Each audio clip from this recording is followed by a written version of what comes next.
Pat Boone here. Yep, the entertainer, the singer, the songwriter, the movie guy, also lifelong Zionist.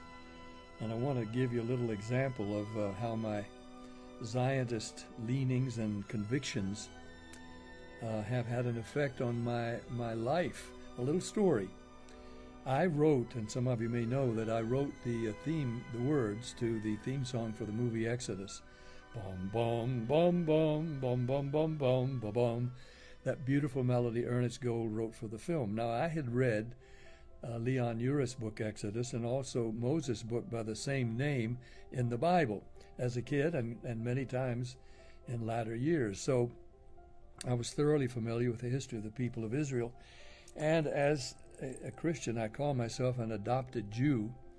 And I wear my chaim, I'm again David at the gym. Sometimes this is all I have on, and sometimes people say, "Are you Jewish? Pat Boone, are you a Jew?" I say, yeah, by adoption.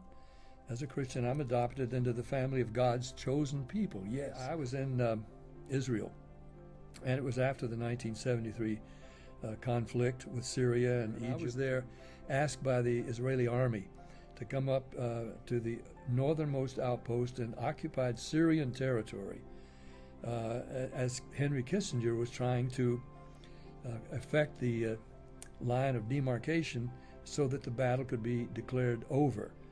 And while I was there in a foxhole to entertain the troops at their invitation, Israeli troops, shells coming in from toward Damascus and shaking the ground, and they asked me to sing. And I said, "Well, what do you want me to sing? Which ones of my songs do you know?" And they, like a chorus, they said, "Sing Speedy Gonzales." Well, that was a big hit of mine in Israel and around the world.